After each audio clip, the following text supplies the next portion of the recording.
name is Heather Ringel. I am 14 years old. When I was only 2 months old, my parents found out that I needed a heart transplant. I was too young to remember all the details, but I'm sure I would have been pretty scared if I had known them. I do have this picture of me letting the doctors know what I thought about all their poking and prodding me.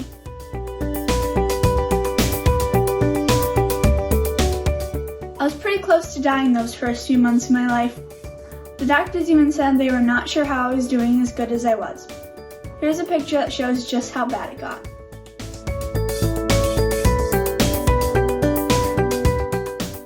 There are lots of things to fear in this life if you do not put your trust in God.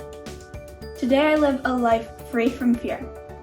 I have a new heart that lets me do things like ride motorcycles in the woods with all kinds of danger around every corner.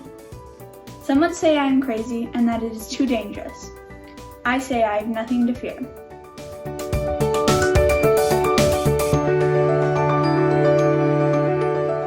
My confirmation verse is Psalm 46, 1-2. It says, "God is our refuge and strength, an ever-present help in trouble.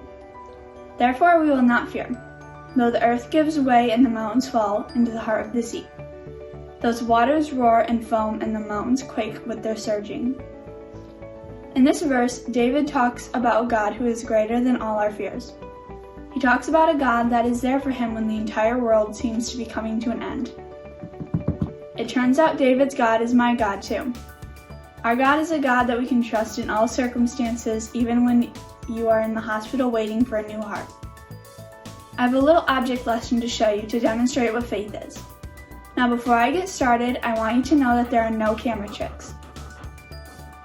This video has not been edited in any way. Okay, with that out of the way, I have a pitcher of water here, and I have a mug over here. I'm going to pour some water into the mug of the picture like this.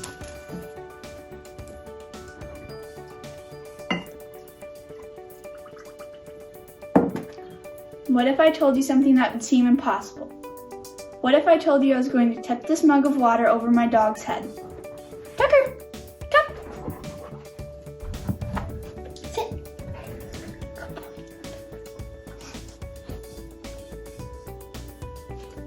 You would expect him to get all wet, wouldn't you? That is where your little bit of faith comes in. I'm going to ask you to trust me when I say he is not going to get one drop of water on his head. Pretty hard to believe, isn't it?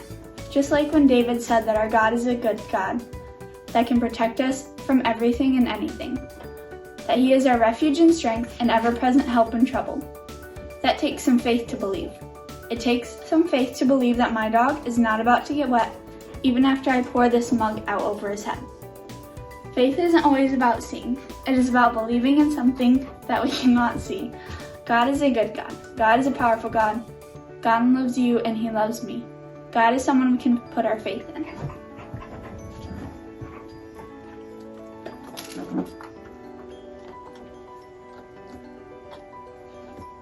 And my dog is still dry.